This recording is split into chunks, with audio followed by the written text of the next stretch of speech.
প্রিয় শিক্ষার্থী বন্ধুরা, আশা করি তোমরা ভালো আছো। আমার অনলাইন ক্লাসে তোমাদের স্বাগত জানাচ্ছি। আজকে আমি এই অধ্যায়ের একটি গুরুত্বপূর্ণ বিষয়ে কথা বলবো, আর নিশ্চয়তা সংক্রান্ত একটি অঙ্কের সমাধান আমি করে দেখাবো। তো শিক্ষার্থী বন্ধুরা, সময় ক্ষেপণ না করি দ্রুতই আমি আমার ক্লাসে চলে যাচ্ছি।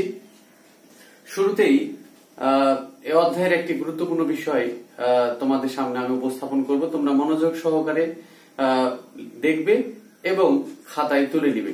তো শুরু করি শিক্ষার্থী বন্ধুরা। সেটি হচ্ছে, আমরা লাভ ক্ষতি বন্টন অনুপাত নিয়ে কথা বলেছি। তো সেক্ষেত্রে আমরা দেখেছি সরল অনুপাত বা অনুপাত না থাকতেও পারে, সেক্ষেত্রে সমান।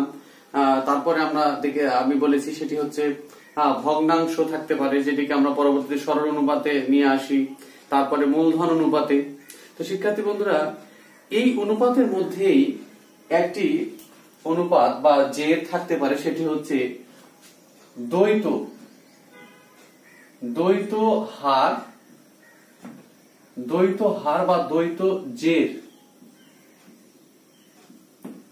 অনেক সময় মুনাফা বন্টনের জন্য অঙ্কে দুটি হার বা উল্লেখ থাকতে পারে, উল্লেখ থাকে অনেক সময় অনেক অঙ্কে, যেটাকে আমরা দ্বৈত জের বা দ্বৈত হার বলে থাকি।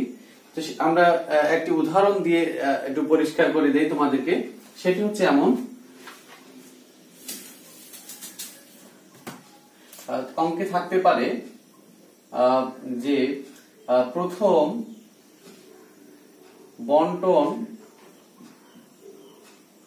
যোগ্য লাভের প্রথম 20,000 টাকা পর্যন্ত 2-2-1 অনুপাতে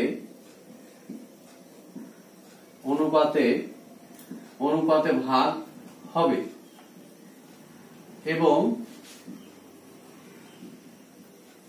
অবশিষ্ট টাকা সমান ভাবে ভাগ বা বন্টিত হবে।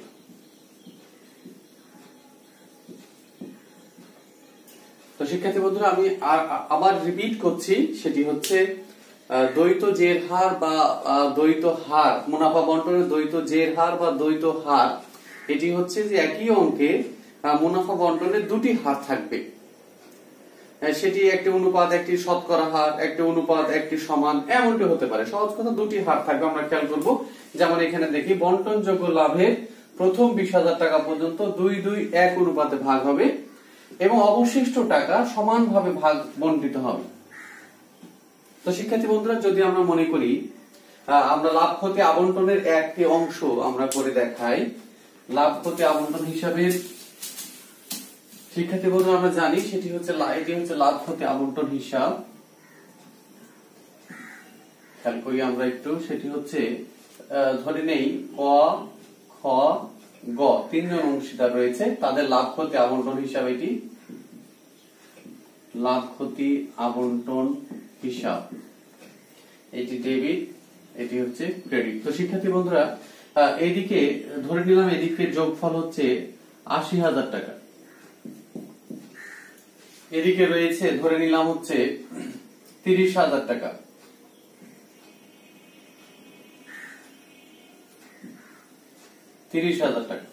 তো শিক্ষার্থী বন্ধুরা, তা সেক্ষেত্রে বন্টনযোগ্য লাভ হবে, বন্টনযোগ্য লাভ দাঁড়াবে হচ্ছে 50,000 টাকা। শিক্ষার্থী বন্ধুরা, আমি একটু বন্টন করে দেখাই। ক, খ, গ। এখানে আমরা লিখি অংশীদার গণের মূলধন হিসাব, লাভের অংশ বা বন্টনযোগ্য লাভের অংশ। তো শিক্ষার্থী বন্ধুরা, খেয়াল করি আমরা, সেটি হচ্ছে আমি প্রথমেই বললাম যে দ্বৈত জের হার। প্রথমে বলা ছিল কি, প্রথম 20,000 টাকা বন্টিত হবে 2-2-1 অনুপাতে। শিক্ষার্থী বন্ধুরা, তাহলে বন্টনযোগ্য লাভ 50,000, তাহলে 50,000 থেকে 50,000 এর মধ্যে প্রথম 20,000 টাকা বন্টিত হবে কিভাবে শিক্ষার্থী বন্ধুরা? 2-2-1 অনুপাতে। তাহলে 2-2-1 অর্থাৎ ক পাবে হচ্ছে 5/2, তো সেক্ষেত্রে হবে 8,000। শিক্ষার্থী বন্ধুরা খেয়াল করি আমরা 8,000, ক্ষয়ের হচ্ছে 8,000 এবং গয়ের হচ্ছে 4,000। শিক্ষার্থী বন্ধুরা এরপরে বলেছে তাহলে 50,000 এর মধ্যে 20,000 বন্টিত হয়ে গেছে। শিক্ষার্থী বন্ধুরা হয়ে গেল, সেটি অনুপাত কি ছিল? 2-2-1। এবার বলছে কি, এবার অঙ্কে বলা আছে যে অবশিষ্ট টাকা, অর্থাৎ 50,000 এর মধ্যে 20,000 চলে গেছে, অবশিষ্ট টাকা বন্টিত হবে সমানভাবে। তো শিক্ষার্থী বন্ধুরা অবশিষ্ট, তাহলে 50,000 এর মধ্যে যদি 20,000 চলে যায়, অবশিষ্ট থাকে হচ্ছে 30,000। তো সেই ক্ষেত্রে 30,000 টাকা বন্টিত হবে সমানভাবে, অর্থাৎ 10,000, ক পাবে 10,000, খ পাবে 10,000, গ পাবে 10,000। তো শিক্ষার্থী বন্ধুরা সেক্ষেত্রে কয়ের মুনাফা দাঁড়ায় বা লাভ দাঁড়ায় 18,000, ক্ষয়ের 18,000 এবং গয়ের হচ্ছে 14,000। তো শিক্ষার্থী বন্ধুরা এভাবে করে তাহলে এই 18, 18, 36 আর 14, 50,000 টাকা এভাবে করে দ্বৈত যে হার থাকলে এভাবে করে মুনাফা বন্টন করতে হবে, অর্থাৎ দুটি হার থাকবে। আমরা বিষয়টা গুরুত্বের সাথে বিবেচনা করব, লক্ষ্য রাখবো পরীক্ষার সময়। আরেকটু বলে রাখি শিক্ষার্থী বন্ধুরা, সেটি হচ্ছে এমনটিও হতে পারত। সেক্ষেত্রে আমরা দেখব যে একটু পরিষ্কার করে নেই,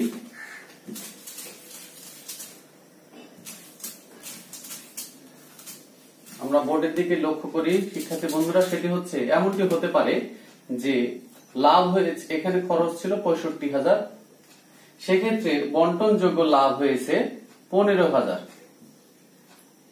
শিক্ষার্থী বন্ধুরা একটু মনোযোগ আকর্ষণ করছি, সেটি হচ্ছে ক্রেডিট দিকে যোগফল ছিল 80,000 এবং প্রতিষ্ঠানের বিভিন্ন ব্যয় অর্থাৎ মূলধনের সুদ, বেতন, কমিশন, ঋণের সুদ এসব মিলে 65,000 টাকা খরচ ছিল। সেক্ষেত্রে বন্টনযোগ্য লাভ ছিল 15,000 টাকা। এবার আমরা দেখি শিক্ষার্থী বন্ধুরা, কিন্তু আমাদের এখানে অঙ্কে ছিল যে প্রথম 20,000 টাকা পর্যন্ত 2-2-1 এবং পরবর্তী অবশিষ্ট টাকা সমানভাবে বন্টিত হবে। শিক্ষার্থী বন্ধুরা আমাদের লাভ হয়েছে, বন্টনযোগ্য লাভ হয়েছে 15,000, যা 20,000 ক্রস করেনি বা 20,000 এর বেশি নয়, 20,000 এর কম। সেক্ষেত্রে শিক্ষার্থী বন্ধুরা দ্বৈত জেরের পরিবর্তে এখানে একটি জের কার্যকর হবে, সেটি হচ্ছে কি 2-2-1, অর্থাৎ মুনাফা বন্টিত হবে ক, খ, গ 15,000। তাহলে 2-2-1 অর্থাৎ 5, তাহলে 5, 3, 2, 6 এবং হচ্ছে 3। তো শিক্ষার্থী বন্ধুরা দ্বৈত জের কার্যকর হওয়ার জন্য তার মানে আমাদের কি হতে হবে, আমাদের যে বন্টনযোগ্য লাভের যে একটি রেঞ্জ দেয়া থাকবে সেটি ক্রস করতে হবে, এছাড়া দ্বৈত জের কার্যকর হবে না, বিষয়টি গুরুত্বপূর্ণ। এবার আসি শিক্ষার্থী বন্ধুরা, আজকে আমি তোমাদের নিশ্চয়তা সংক্রান্ত একটি অঙ্কের সমাধান এখানে দেখাবো।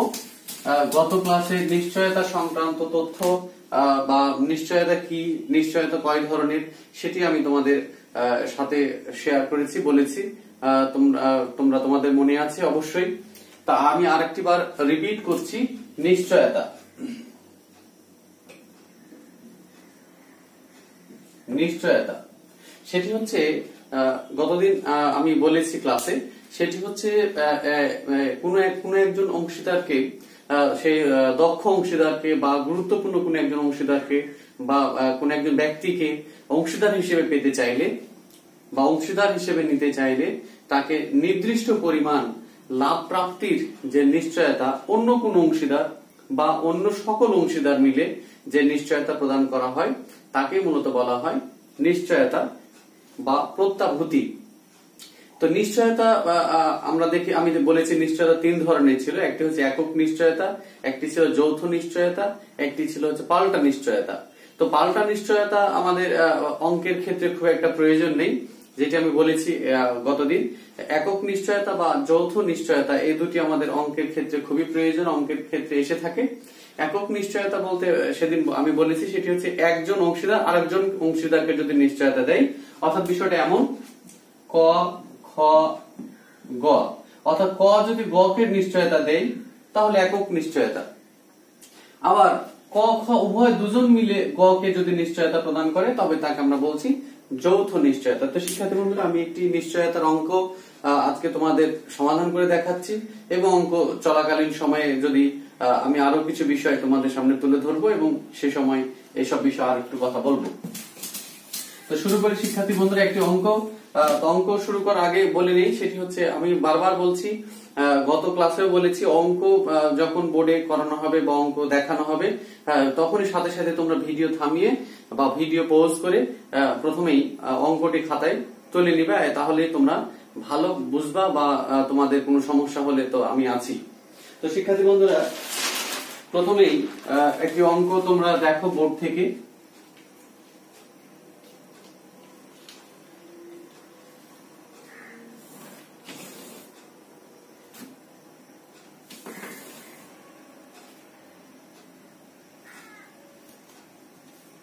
তো লক্ষ্য করে শিক্ষার্থী বন্ধুরা একটু মনোযোগ সহকারে দেখি এবং অবশ্যই খাতায় তুলে নিই। সেক্ষেত্রে এখানে রবিন, সাদ ও আইমান একটি অংশীদারি কারবারে 3 জন অংশীদার। রবিন, সাদ ও আইমান একটি অংশীদারি কারবারে 3 জন অংশীদার। তারা লাভ লোকসান যথাক্রমে 3-2-1 অনুপাতে বন্টন করে। শিক্ষার্থী বন্ধুরা, অনুপাত রয়েছে, যেহেতু এখানে অনুপাত রয়েছে অর্থাৎ তাদের মধ্যে একটি চুক্তি বিদ্যমান। 2019 সালের 1 জানুয়ারি তারিখে তাদের মূলধন ছিল যথাক্রমে, এটি প্রারম্ভিক মূলধন, তারিখটি গুরুত্বপূর্ণ, তাদের মূলধন ছিল যথাক্রমে 5 লক্ষ টাকা, 4 লক্ষ টাকা ও 3 লক্ষ টাকা, এটি প্রারম্ভিক মূলধন। রবিন ও সাদ তাদের সার্বক্ষণিক দায়িত্ব পালনের জন্য মাসিক 10,000 টাকা। শিক্ষার্থী বন্ধুরা, মাসিক 10,000 টাকা কে পায়? রবিন ও সাদ মাসিক 10,000 টাকা ও 8,000 টাকা বেতন পাবেন। শিক্ষার্থী বন্ধুরা, এটা গুরুত্বপূর্ণ, দুজন বেতন পায়। এখানে অংশীদার ছিল 3 জন, রবিন, সাদ ও আইমান, কিন্তু বেতন পাবেন 2 জন। একটি হচ্ছে কি রবিন ও সাদ এবং সেটি হচ্ছে মাসিক, এটি আমরা খেয়াল রাখবো। তারা নগদে গ্রহণ করেছেন। শিক্ষার্থী বন্ধুরা, তারা নগদে গ্রহণ করেছেন। গতদিন আমি বলেছি বেতন সংক্রান্ত আলোচনায়, যদি কোনো অংশীদার বেতন পায় এবং তা নগদে গ্রহণ করে নেন, সেক্ষেত্রে বেতন, তার আগে বলিনি, আমরা জানি বেতন লাভ ক্ষতি আবন্টন হিসাবে আসে এবং হচ্ছে অংশীদারগণের মূলধন হিসাবে বা চলতি হিসাবে এসে থাকে। কিন্তু যদি এমন তথ্য থাকে যে তারা পান অর্থাৎ পাবেন, আবার যা তারা নগদে গ্রহণ করেছেন, সেক্ষেত্রে বেতন লাভ ক্ষতি আবন্টন হিসাবে আসবে, কিন্তু অংশীদারগণের মূলধন হিসাবে বা চলতি হিসাবে আসবে না। আবার দেখি পরবর্তী অংশে কি আছে শিক্ষার্থী বন্ধুরা। মূলধন ও উত্তোলনের উপর বার্ষিক 5% হারে সুদ ধার্য করতে হবে। গুরুত্বপূর্ণ বিষয় এটিও, মূলধন ও উত্তোলনের উপর বার্ষিক 5% হারে সুদ ধার্য করতে হবে। প্রত্যেক মাসের শেষ তারিখে, খুবই গুরুত্বপূর্ণ শিক্ষার্থী বন্ধুরা, খেয়াল রাখি আমরা, প্রত্যেক মাসের শেষ তারিখে প্রত্যেকে যথাক্রমে 18,000 টাকা, 10,000 টাকা ও 10,000 টাকা নগদ উত্তোলন করেছেন। অর্থাৎ রবিন 18,000 টাকা, সাদ 10,000 টাকা ও আইমান 10,000 টাকা নগদ উত্তোলন করেছেন।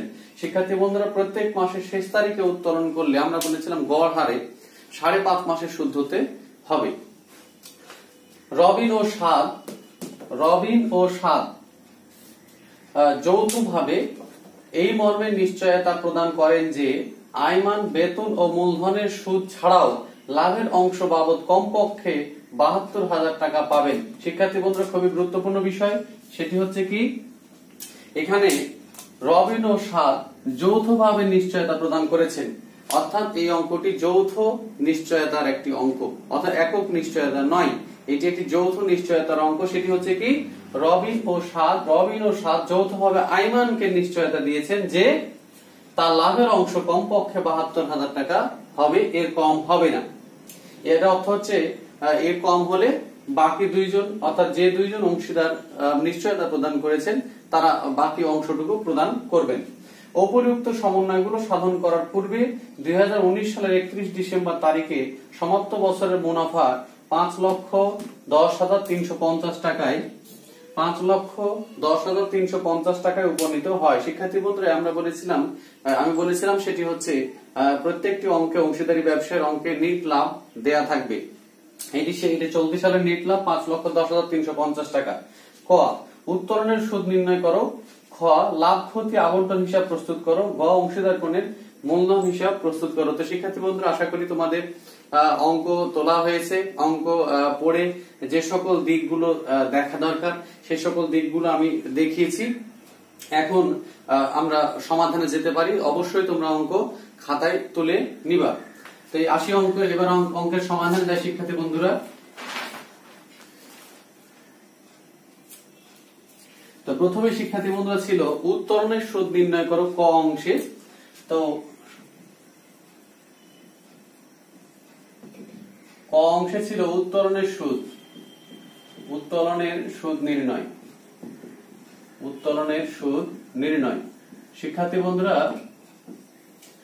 আমরা জানি সেটি হচ্ছে যে যদি প্রত্যেক মাসের শেষ তারিখে উত্তোলন করে তাহলে 5.5 মাসের সুদ ধরতে হয়। সেক্ষেত্রে এখানে রবিনের উত্তোলন ছিল প্রত্যেক মাসের শেষ তারিখে উত্তোলন ছিল হচ্ছে 18,000 টাকা। শিক্ষার্থী বন্ধুরা, 18,000, সুদের হার ছিল 5%, আর 5.5 মাসের সুদ, 5.5 মাসে। শিক্ষার্থী বন্ধুরা, এভাবে করে ধরবো, তাহলে হবে 4,950 টাকা। আবার আমি বিকল্প বলেছিলাম শিক্ষার্থী বন্ধুরা, সেটি হচ্ছে এভাবে ধরা যেতে পারে, অথবা 18,000 গুণন 12 গুণন 5% গুণন 5.5 ডিভাইডেড বাই 12, এভাবেও করা যেতে পারে। শিক্ষার্থী বন্ধুরা, এভাবেও করেও কিন্তু আমাদের একই পরিমাণ টাকা সুদ আসবে। তো শিক্ষার্থী বন্ধুরা, যেভাবে সহজ লাগে সেভাবেই তোমরা করবে। এরপরে আসি আমরা স্বাদের উত্তোলন ছিল প্রত্যেক মাসের শেষ তারিখে 10,000 টাকা করে। তাহলে 10,000 গুণন 5% গুণন 5.5 মাসের সুদ, সেক্ষেত্রে সুদ দাঁড়ায় হচ্ছে 2750 টাকা। এবার আসি আমরা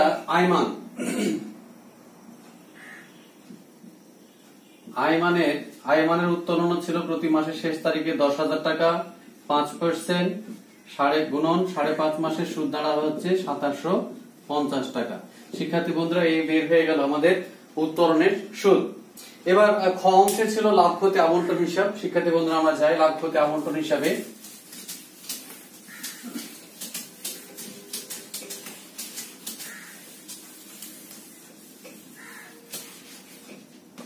তো লাভ ক্ষতি আবন্টন হিসাব করার জন্য আমাদের একটি ছক টানা প্রয়োজন, তোমরা জানো। সেই ছকটি আমরা টেনে ফেলি।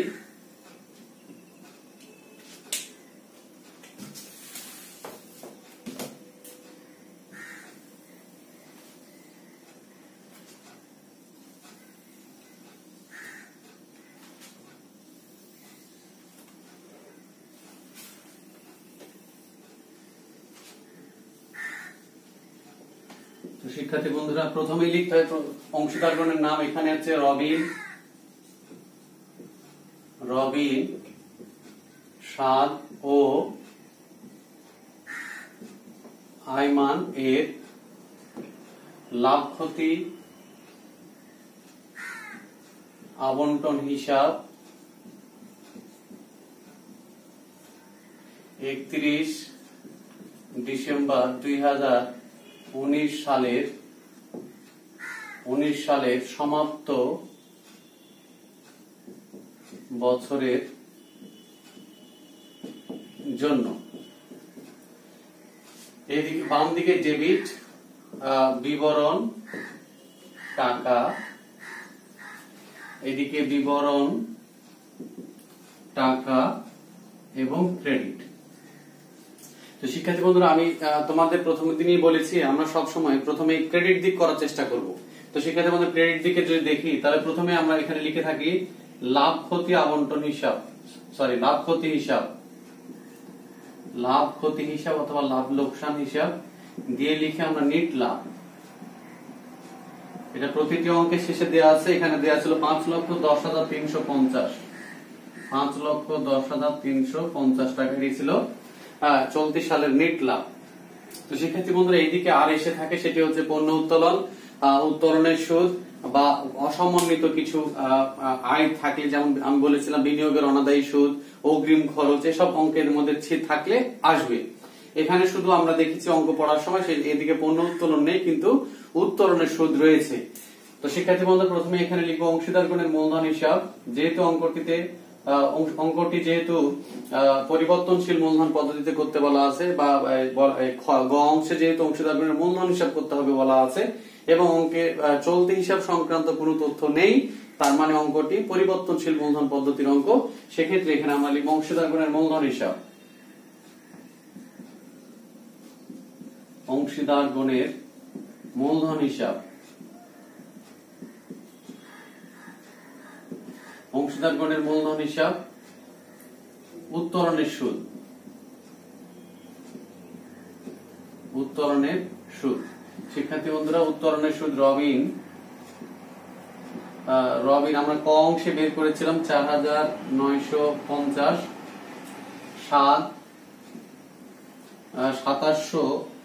2750 আইমানের মূলধনের সুদ ছিল হচ্ছে 2750। তাহলে মোট দাঁড়ায় হচ্ছে 10,450। শিক্ষার্থী বন্ধুরা ক্রেডিট দিকে দফা শেষ, আর কোনো দফা অঙ্কে নেই।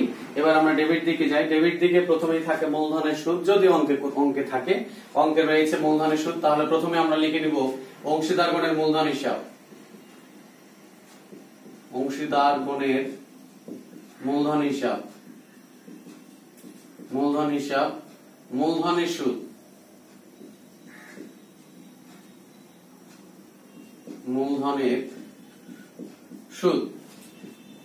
মূলধনের সুদ রবিন, সাদ, আইমান। তো শিক্ষার্থী বন্ধুরা, আমি মূলধনের সুদ ধরার সময় আমি তোমাদের গত ক্লাসে বলেছি মূলধন সংক্রান্ত সমস্যা সমাধানের ক্ষেত্রে সেটি হচ্ছে প্রারম্ভিক মূলধনের উপর 1 বছরের সুদ ধরতে হয়, এবং অতিরিক্ত মূলধন থাকলে সময় অনুসারে আনুপাতিক হারে সুদ ধরতে হয়। এই অঙ্কে কোনো অতিরিক্ত মূলধন নেই, শুধুমাত্র প্রারম্ভিক মূলধন রয়েছে। তো রবিনের প্রারম্ভিক মূলধন ছিল 5 লক্ষ টাকা, এর উপরে 5% হচ্ছে 25,000 টাকা, এবং সাদের প্রারম্ভিক মূলধন ছিল 4 লক্ষ টাকা, যার 5% হচ্ছে 20,000 টাকা, এবং আইমানের প্রারম্ভিক মূলধন ছিল 3 লক্ষ টাকা, যার 5% সুদ হচ্ছে 15,000 টাকা।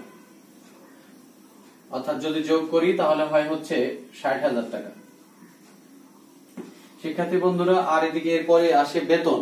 তাহলে অঙ্কে বেতন ছিল রবিন ও সাদ বেতন পাবে মাসিক।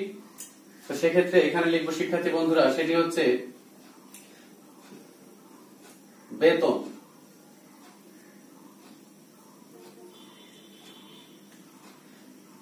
বিষয়টা একটু খেয়াল করে শিক্ষার্থী বন্ধুরা, সেটি হচ্ছে এখানে দুইজন বেতন পায়, একজন হচ্ছে রবিন আর একজন হচ্ছে সাদ, মাসিক বেতন পান। সেক্ষেত্রে এখানে আমরা প্রথমেই বেতন লিখে ফেলবো শিক্ষার্থী বন্ধুরা, কারণ তাছাড়া তাদের বেতনটি গ্রহণ করেছেন, সুতরাং এটি লাভ ক্ষতি আবন্টন অংশীদারগণের মূলধন হিসাবে আসবে না। তো শিক্ষার্থী বন্ধুরা, আমরা প্রথমেই যদি এটি এখানে লিখে নিই বেতন, উপরে মূলধন হিসাব এটি লেখার প্রয়োজন নেই শিক্ষার্থী বন্ধুরা, কারণ এটি মূলধন হিসাবে আসবে না। বেতন রবিন বেতন মাসিক পান হচ্ছে 10,000 টাকা করে, তাহলে বার্ষিক বেতন হবে 1,20,000 টাকা। সাদ বেতন পান মাসিক 8,000 টাকা করে, তাহলে বার্ষিক হবে 96,000 টাকা। তো শিক্ষার্থী বন্ধু, দুইজনের বেতন যোগ করলে হবে 2,16,000 টাকা। এদিকে আর আসে হচ্ছে কমিশন, ঋণের সুদ। তো শিক্ষার্থী বন্ধুরা, যদি অঙ্কের উদ্দীপকে কমিশন বা ঋণের সুদ সংক্রান্ত বা ঋণ সংক্রান্ত কোনো তথ্য দেয়া নেই, তাহলে ডেবিট দিকের দফাও কিন্তু বসানো শেষ। এবার তাহলে আমাদের যোগ করার পালা। তো সেক্ষেত্রে যোগ করে লাভ বন্টনযোগ্য মুনাফা বা বন্টনযোগ্য লাভ বের করার পালা সময়। তো সেক্ষেত্রে প্রথমে আমরা ক্রেডিট দিক যোগ করি। তো শিক্ষার্থী বন্ধু, ক্রেডিট দিক যোগ করলে যোগফল পাই হচ্ছে 5,20,800।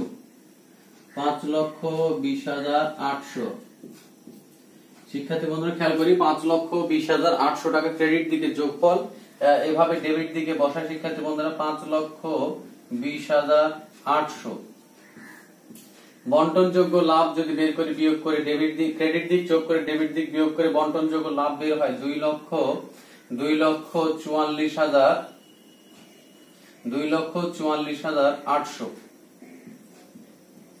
শিক্ষার্থী বন্ধুরা এবার এখানে আমরা লিখব অংশীদার গণের মূলধন হিসাব।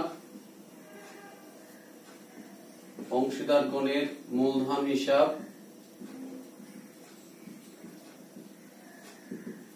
লাভের অংশ।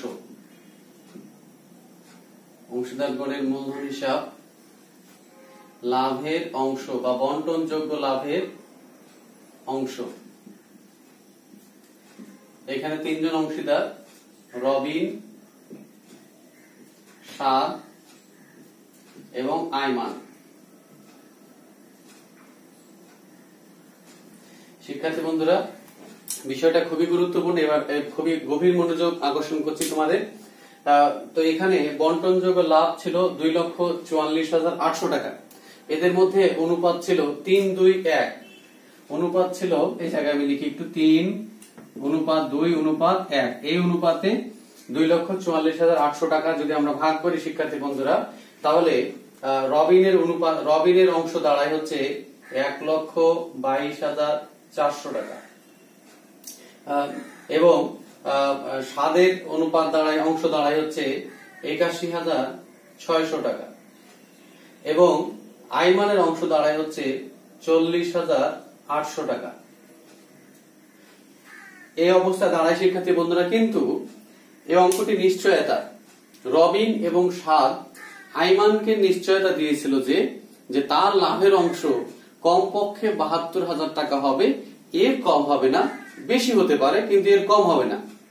তো শিক্ষার্থী বন্ধুরা আমরা দেখছি যে আইমানের লাভের অংশ দাঁড়ায় 40,800 টাকা।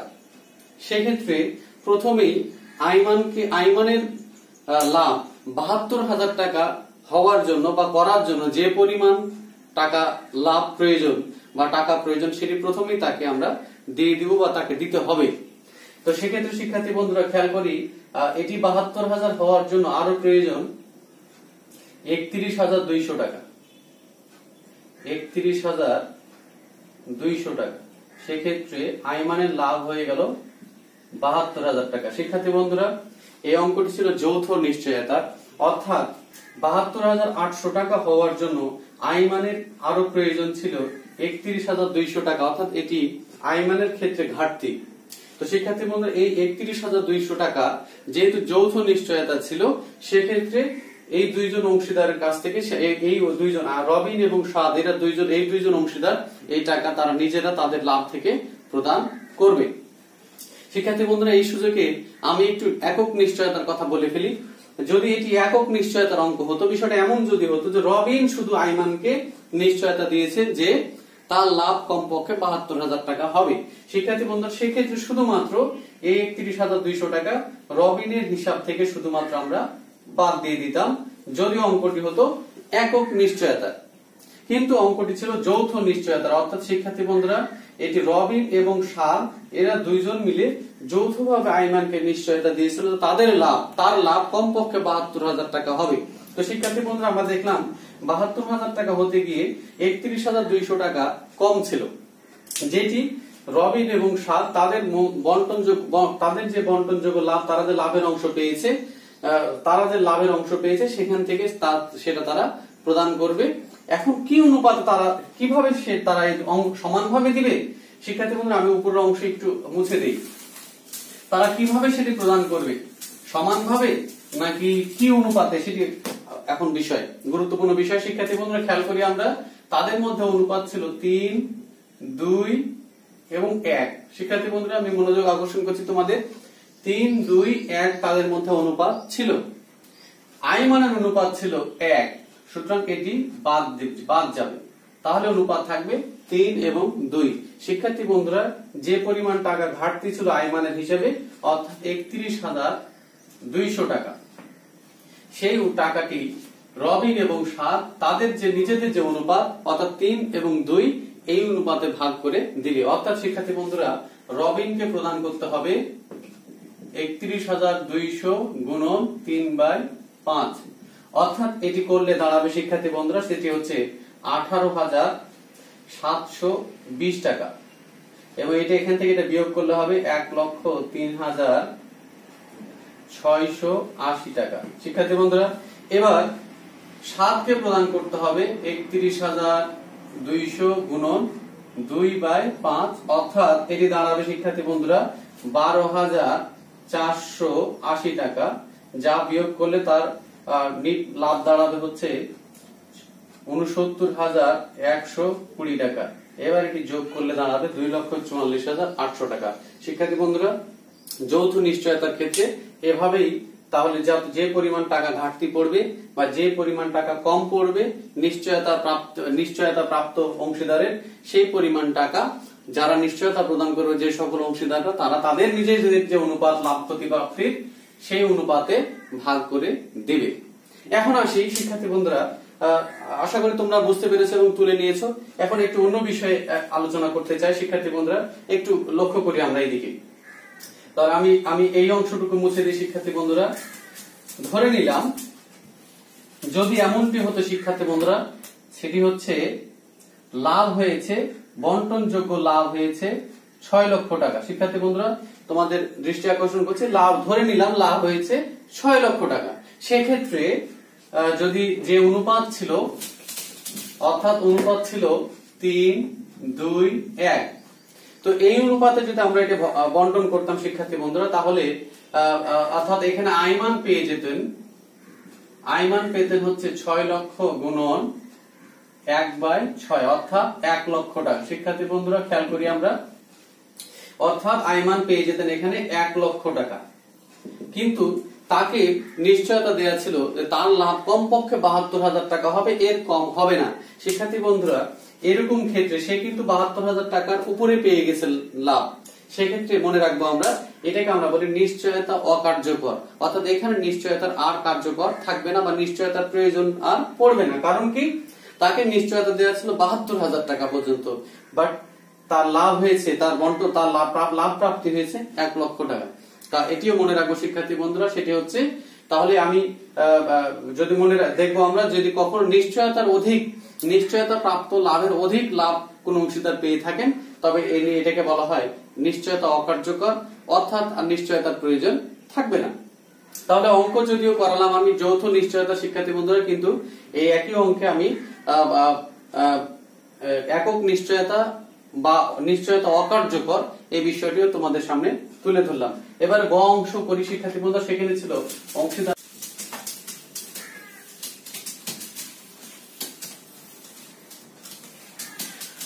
অংশীদারগণের মূলধন হিসাবে আমরা একটা ছক টানতে হয়, তোমরা জানো এটি। সেটি হচ্ছে এরকম, এখানে 3 জন অংশীদার রয়েছেন, তাহলে 3 জনেরই নামে 3টি টাকার ঘর থাকবে শিক্ষার্থী বন্ধুরা, একটি তারিখের ঘর এখানে থাকবে। একই রকম ভাবে এখানে 3 জনের 3টি টাকার ঘর থাকবে শিক্ষার্থী বন্ধুরা, এবং পাশে একটি তারিখের ঘর থাকবে। এখানে অংশীদারগণের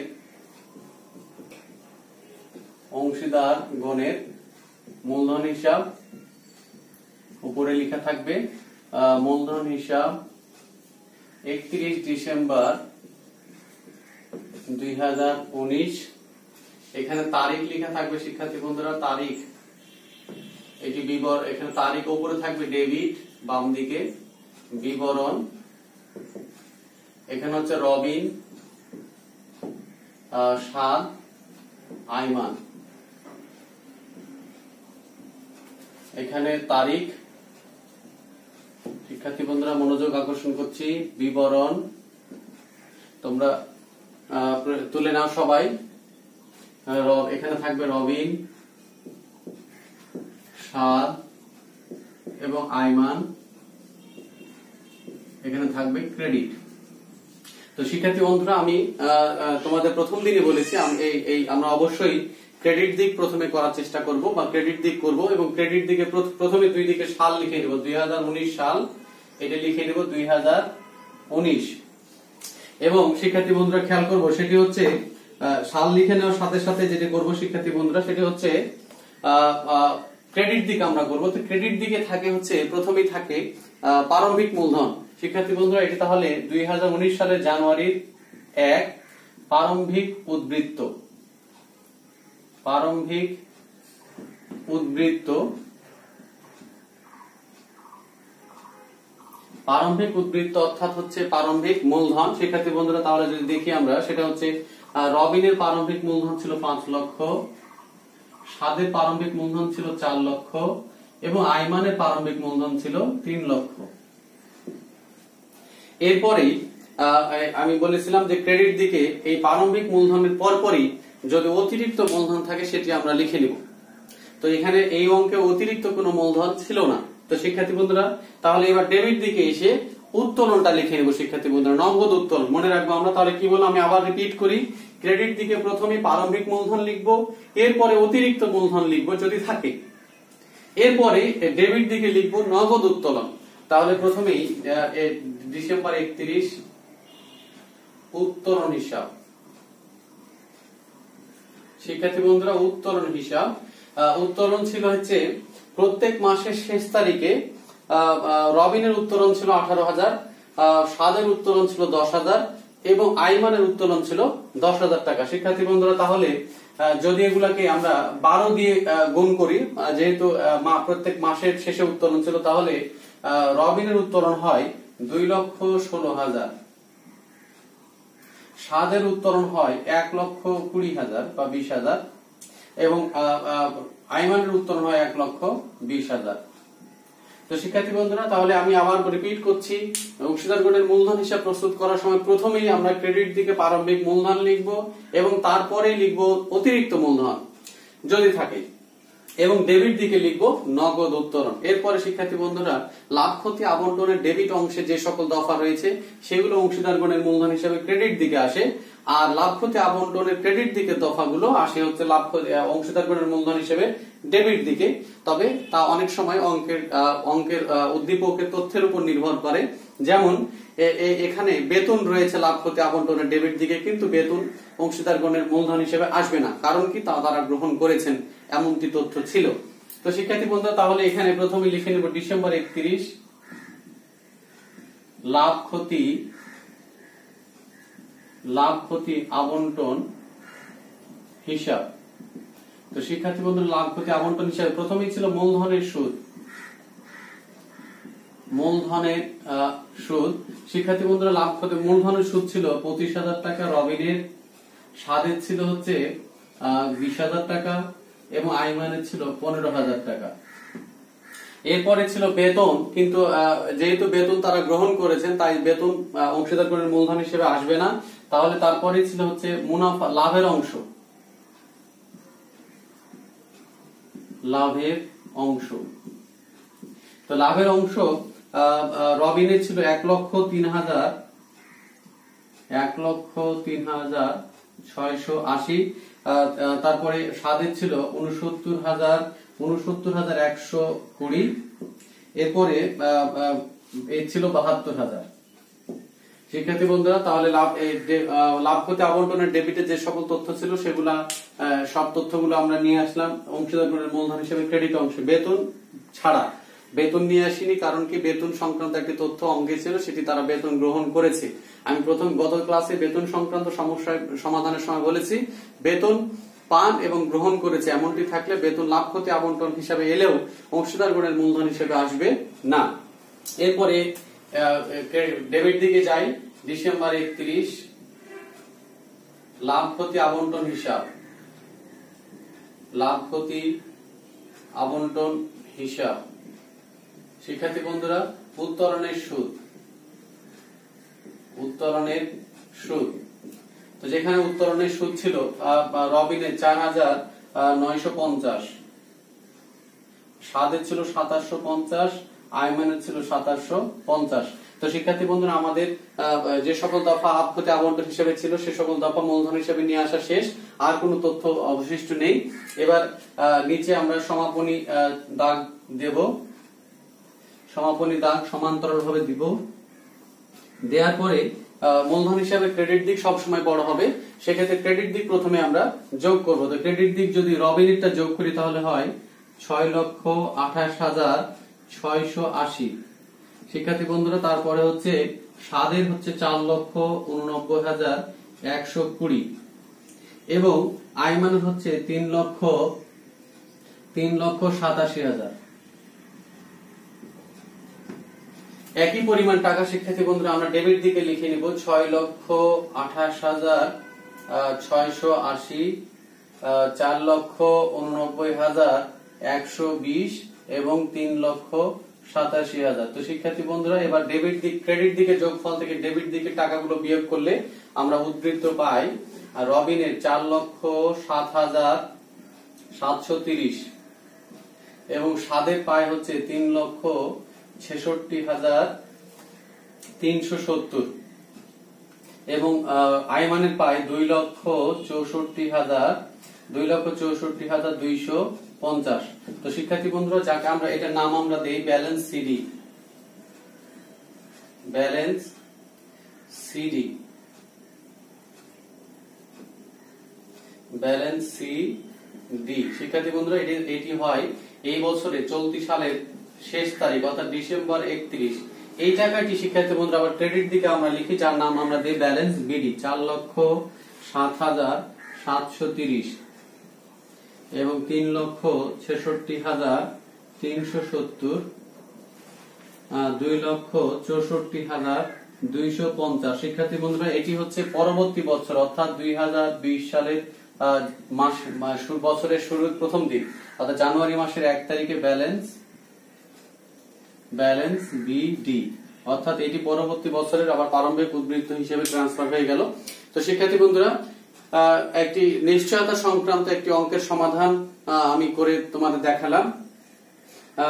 তোমরা বই থেকে নিশ্চয়তার যে সকল অঙ্ক রয়েছে সেগুলো তোমরা সমাধান করবে।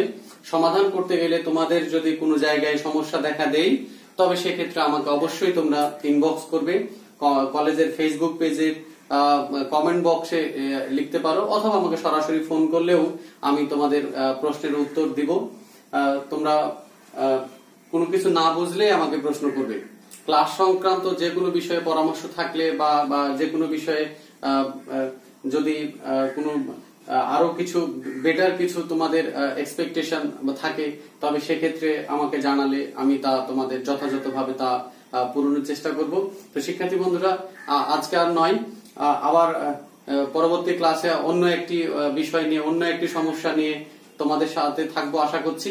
তো সেই পর্যন্ত তোমরা ভালো থাকো, সুস্থ থাকো। ধন্যবাদ।